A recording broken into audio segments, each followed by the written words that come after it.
Patch 12.12 could be one of the most influential and game-changing patches in Escape from Tarkov history. Each one of these features has the potential to fundamentally change how we interact with the game, and in this video, I want to talk about it. If you like this video and you think I deserve it by the end, go ahead and drop a like, maybe comment down below, or subscribe to the channel for more content like this. You can also check me out on Twitch. My links will be down below. But with all that out of the way, let's go ahead and dive right in. So over the past few weeks, we've actually gotten a pretty decent amount of information about patch 12.12 and even some features beyond that. And as I was kind of like reflecting on what 12.12 is supposed to be, and as we get closer to it and hearing from Nikita that a lot of these features are staying in and not getting cut, I kind of realized that this patch has slowly become just a huge deal and one of the biggest things to happen to Escape from Tarkov in a really long time. So I wanted to take a minute and talk about how significant it is.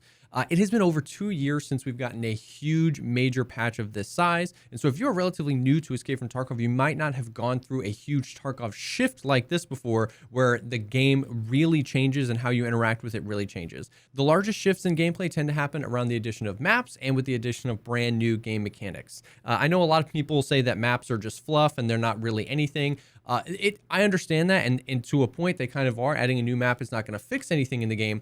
However, new maps often add new mechanics, new types of AI, and they do spread the player base out wider. So maps are really significant. If we look back at some of the most significant things that have happened in Tarkov, in 10.5, we got the flea market, which obviously, whether you love it or hate it, radically changed how people play the game. In 11.0, we got labs, and whether you play labs or not, that map definitely changed the game as well. It introduced raiders to the game. It introduced a whole new way, basically, of playing the game, and a lot of loot came with that patch. And in 12.0, we got Reserve, the Hideout, and Unity 2018. 12.0 is widely regarded as one of the largest and most influential patches in Escape from Tarkov history. And as you can see, we got not only a new map, but additionally new game mechanics and new kind of infrastructure and backend. And if you kind of look at that and see how big of a deal that was, you can kind of see the parallels to this patch we have coming up in 12.12. Now, that was over 2 years ago. It has been over 2 years since we got a new map and over 2 years since we've gotten a big patch with this much meat on its bones. Now, if we look towards 12.12, if you follow Escape from Tarkov very closely, then none of these features will be brand new info to you. But what I wanted to do was explore how each of these features could potentially change the game and change how the players kind of interact with the game, and then take a look at all of these things combined and kind of like look ahead to how fundamental this patch could be. Additionally, we have no confirmation on if there was a wipe with 12.12, but I feel like I am as confident as I can be that there will be, just due to how much is here and how big of changes that these are. And we'll start with Lighthouse. Now, like we said, in my opinion, maps are a monumental thing for Escape from Tarkov for a few reasons. One, their map design just keeps getting better. Every single new map or expansion that I have been through in Escape from Tarkov has just pushed the limits of what they can do and pushed the limits, in my opinion, of what the bar is for map design in a video game. In addition, we get new mechanics in maps all the time. Dynamic extractions. We have the in-raid trader that's coming in Lighthouse. We don't really know what he's going to sell or what that is, but we know that from the most recent podcast, you're going to need something to get to him, like a key card or something to barter with the sniper scav boss that's going to be guarding him. All of that stuff sounds new and fresh and exciting and will change kind of how we interact with the game. Scav bosses were one of my favorite additions to the game over the past few years. There's one on almost every single map now, and they're really fun and a really kind of engaging way to fight the PvE and not just the PvP in Tarkov. And we now know there's going to be 4 of them on the map. Now, we don't actually know a whole lot about Lighthouse. We know, some of the potential stuff, like we said, with the trader, the scav bosses. We know it's going to be split up. We're not going to get the whole map at first. And what I think is really cool, we now know that there's going to be brand new assets they're working on specifically for this map, once again pushing that map design. However, we've only seen a few screenshots. We haven't seen any trailers or anything of that map, and that is really exciting to me because, like we said, maps are not a fix to the game's problems, but there is no denying the magic that happens when Tarkov releases a new map. It's been over 2 years since we got one, and it always brings a lot of excitement back to the game and brings a lot of kind of goodwill back from the player base. Now, moving on from Lighthouse, the next major feature in 12.12 is Voip. Now, this goes second for me because I'm incredibly excited for this, and it has obviously enormous potential. I know it is a bit controversial, and if you are really against Voip and against Voip being brought to Escape from Tarkov, I actually have a secret fix for you guys specifically, and it is don't turn it on. If you try it out and you don't like it, you can turn it off. At the end of the day, adding a feature to the game that a lot of people are excited about that doesn't affect you at all if you're not looking forward to it, or if you don't want it in the game, you can literally just turn it off and your Escape from Tarkov experience is literally unchanged. Then I don't think that we really need to worry about it. Now, all jokes aside, I do think its potential is obvious, especially if we understand that the goal of Tarkov is unpredictability. It's stress. It's never knowing what could happen. I really believe that you can and should always be able to just kill on sight if that's what you want to do. But providing an alternative to that can't be a bad thing. It's just going to add to what makes Tarkov Tarkov. If Tarkov wipes in 12.12, then that will be the perfect time to add Voip, because that is a time that so many of the players need so much more than just kills and loot. We all have our quests and we're going to need to be finding things. Maybe we have a quest item on us and we really don't want to die. That's going to be incentivizing us to work together as PMCs and then potentially set a standard that we can live on throughout the wipe with. The addition of daily quests and weekly quests is another thing that might push us to be finding things and not just PvP throughout the mid and late wipe experience, and hopefully once again creates more opportunities to work together. In what I've seen in the past, games that have the longest life are games where the players can create new and amazing experiences with the same set of tools over and over and over again, and not necessarily rely on the devs to always be putting out new guns or new quests or something like that. Voip is a step in that direction. As a quick side note with Voip, I know it is hard for people to think of Tarkov as anything other than a kill on sight game because that's what we've had, which is very understandable. But think about the times where they've given us any incentive at all to work together. We always took that incentive to work together. When they introduced the Scav PMC extract and we heard that you can get rewards from it, for a small period of time, everybody was doing it. They did the 100K USD Scav event as a pre-wipe event. Everybody was doing it. Now, of course, that is an unrealistic incentive, 100K USD. Scav Karma is another great example. Scavs were working together so much those first few weeks. When we found out that you could gain Scav Karma by taking the Scav and PMC extract, so many Scavs and PMCs were doing that. Now, a lot of this stuff faded away over time, whether because they ruined something because of an event or because people just kind of lost that interest and lost that incentive.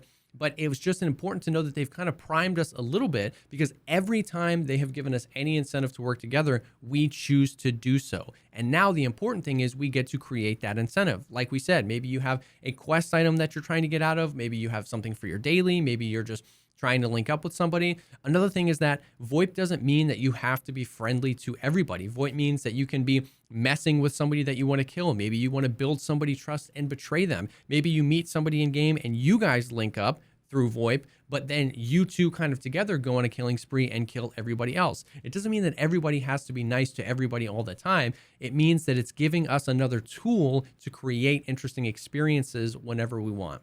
Additionally, people say all the time that PvP is not the most money efficient way to play the game, and that I tell people all the time when they're asking me how to make money that survival is the most important thing, and now we can work together towards those goals. Once again, going back, I do believe that you should always be able to play how you want to play, and you should be able to kill on site if that's how you want to do it. And like we said, you can just never turn Voip on if that's not your thing. But I just think adding another tool in the player's tool belt is a good thing, an exciting thing, and very obviously has the potential to change how raids play out in Escape from Tarkov.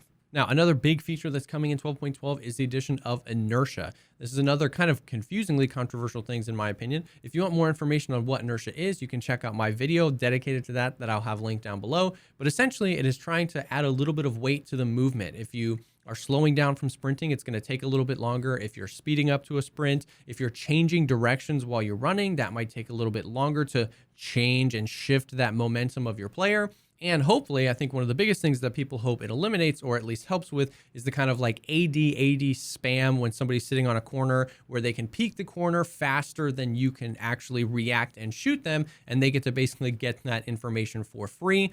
I'm not here to say that Inertia will definitely be good or definitely be bad. We have to wait until we see how they implement it. I personally am very excited for it though, and hope that it makes combat and movement feel a little bit smoother and a little bit more consistent. I do feel like I hear people complain about Tarkov's movement at every playstyle. The general consensus is that the Chads or the Sweaties or the people that play all the time, they don't want Inertia because they like to jiggle peek and AD strafe and all that stuff. And I guess to an extent, the people that play into that playstyle the most would probably not want to let it go. However, I do feel like I hear people complaining about the Tarkov movement all the way up to that level. When the Chads or the Sweat Lords get killed before they even see somebody, or when somebody just 80 strafes the corner and gets the information and makes a play on them, I feel like those people complain about the movement too. So I think there's a potential for it to be beneficial for everybody. It obviously stems from a concern that BSG will way overdo it, and that's very possible. They have been known to come in with new features really aggressive and then have to dial them back. But I do think it has a lot of potential to make combat feel a little bit better. I think it will best fit in the game if it's pretty minor. I don't know of anybody that's really advocating for a huge amount of inertia, but even a small amount of it could have a pretty big change in how combat works and potentially changing up how obvious the aggressor's advantage is in combat. Now, moving on to Unity 2019. Now, this is obviously one of the less sexy things because it's more technical and back-end and for BSG and not necessarily for us. Nikita has said that, like, don't expect anything crazy out of Unity 2019 on day one. They're just trying to migrate the game to an updated version of the engine. And then moving forward, that engine will have pretty good ramifications for the game and for the player because of the new tools it provides people. And it could have much huger and lasting changes as BSG kind of like gets in the swing of it. They have talked about it being easier for them to add modules to the BattlEye anti-cheat in Unity 2019. That's only a good thing. Nikita also talked about how using Unity 2019, it will be easier for them to add more of the Steam audio modules. And they've talked a lot how they will get better networking tools. I've talked for a while now about how the most important things in an online shooter is being able to trust what you see and trust what you hear. And I know that a lot of people get really frustrated with the Tarkov movement, with the lag, the desync, and with the audio and weird vertical audio and not being able to hear people. And hopefully Unity 2019 over time will kind of tighten up both of those things. Additionally, just the tools will give faster dev time. So hopefully they'll be able to push out content, push out maps, push out fixes faster because of the better backend that they have. In 12.12, we are also getting the second iteration of weapon malfunctions. We are getting 6 more malfunctions, and this is pretty interesting. I know that the weapon malfunctions were a really controversial thing and a really frustrating thing because they feel like super RNG. We are getting some awesome changes in the sense that guns over 90 or 95%, we're not sure where they're going to land on that, will not malfunction with the exception of overheating. And that's good because I feel like that puts the power back into the player's hands of being able to be prepared and not get that just crazy RNG. They can repair their guns, they can make sure their equipment is up to snuff, and they won't really have to worry about it. But it is adding a little bit more of that unpredictability back into the game, whether you're picking up somebody else's gun or you're on a scav run or something like that. It is really awesome from an animation perspective, the fact that they're going in and animating specific malfunctions for specific types of guns. Certain malfunctions you'll get on certain weapon platforms, but never on others because that's just how it is in real life. I think that's really cool. I think it, once again, whether you love or you hate the malfunctions, it's building towards this immersive and unpredictable gameplay that Tarkov is shooting for. I think it's a really good idea to allow us to avoid that if we are prepared and in control of our equipment, which is really good. The overheating mechanic could be huge for Escape from Tarkov because it could kind of finally be a nerf to this high capacity mag full auto meta where everybody's always bringing 60 rounders or 50 rounders of whatever the gun is. You just hold mouse 1 and you pre-fire everything. And the overheating really could be a good nerf to that in a good way, because it is a learnable feature. If you can learn how long you can shoot without overheating with specific guns, once again, the power is with the player to learn that thing and learn how to use that gun best around that feature, but also potentially nerfing that and potentially pushing players more towards semi-auto or lower capacity magazines. I think that could be a good thing. And once again, changing how fights work, changing how combat works in Escape from Tarkov. So those are kind of the big things confirmed in 12.12, the title features. And hopefully now you can see how each one of those things in its own right can really affect how we interact with the game. Some of them obviously more than others, but all pretty impactful to how Escape from Tarkov will function. And that's just what we know about. I'm sure that BSG will add a few surprises for us, along with some minor things like guns and probably some new quests. And when you look at all of those things together, right, not just individually, how each of them could change the game, but when you look at how all of those things are coming in the same patch, it's really easy to see how this could be a really, really big deal for Tarkov and really kind of like start a new chapter for the game. And additionally, we've gotten other features during the current wipe that we are in that are going to change the game as well. The daily and weekly tasks that we've been kind of getting used to and that BSG have been tinkering with, I'm actually really excited to see how that affects a wipe. I'm glad that we got those quests before a wipe. I'm glad that BSG has been given the opportunity to tinker with them because they definitely needed some love when they first came out. But that's definitely going to change how a wipe progresses. It gives more opportunities to the player to get reputation with certain traders, to get money, to get experience, to get items. I think that's going to be very fundamental to wipe as well. So we've got really huge and impactful features in 12.12. We've got features that we have in our current wipe that are going to change the way we interact with the game next wipe. And all of that is just 12.12. And we have to remember that this patch is going to be huge, but it won't be the final word or the final patch. We've gotten a ton of information recently from Nikita about prestiging multiple characters that wipe and characters that don't wipe. The arena, which is going to be huge for people that just want a more kind of arena style shooter, but set in Tarkov. Flea market changes, the potential to go open world, and so much more. There's a lot coming, and I think it's a really exciting time to be into Escape from Tarkov.